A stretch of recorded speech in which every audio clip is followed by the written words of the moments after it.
Hi, I'm Dr. Diane Haspel-Johnson, and it's time for another sleep tip.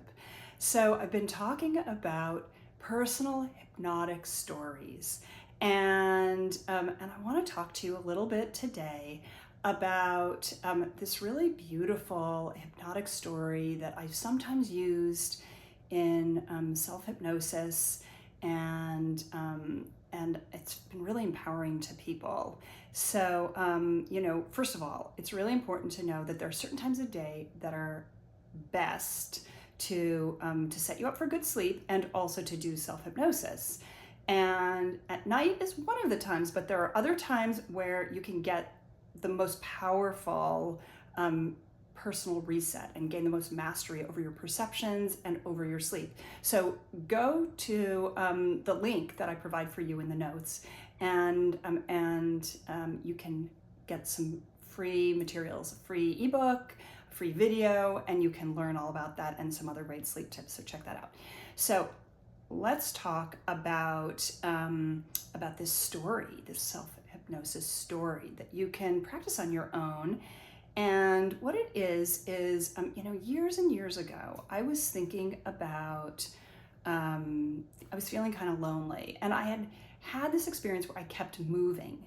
I moved a lot in my life, and I was like, gosh, why do I keep having to be in different cities, different communities? Like, I keep trying to reset, and I keep searching for things. I used to be a fashion designer, and then I changed and decided to go get a PhD in psychology, and I was thinking about how hard it is and how it's such a common feeling that a lot of people have of feeling lonely.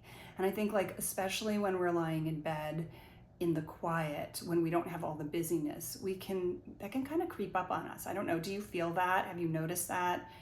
That sometimes those lonely thoughts can come in, or feeling that someone's wronged you, or you should have done something differently, or those kinds of things, which I think feed the loneliness, the feelings of isolation. And I was thinking that about some of that stuff this one day. And then I thought, it's like, because I've moved a lot, I thought, well, it's kind of like when you move into a new place and you don't have any of your stuff unpacked, or you don't have any furniture, and you're like, wow, I can't wait to get all my stuff in here. And there's sort of this hopeful feeling.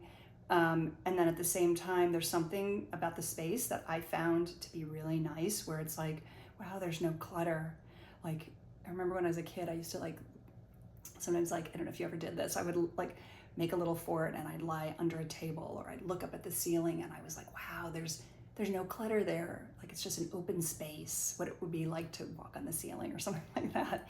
Like, you go into a new place and there's nothing. There's no coffee table to bang your foot on, and there's no stuff that you have to do because everything's in boxes. And so there's like this urge to put everything away and make it yours. And then there's also kind of this urge to have the space be a clean, empty space. And I realized, I was like, wow, that's what it's like. Like, that's the tension, like the difference between loneliness and being alone. The loneliness is this feeling of like, I've got to get everything done, and then being like, oh, now my stuff is here, but it's also kind of a little more cluttered, versus that feeling of like, oh, it's my space, but it's also like endless possibilities, and it's uncluttered, and it's clean, and whatever else. And what do I want to put out, and what maybe do I not want to put out in this space? What doesn't belong here anymore? And I realized that when we feel this urge to make sure we're understood or something like that, which is a wonderful thing, it's great to be validated, but also maybe there's a spot deep within us where we can always go to, and we always have, where it's just our spot, where it can never get cluttered with anyone else's stuff, where that's the place inside of us where we really know what we know. And that's being alone, but like alone to meditate.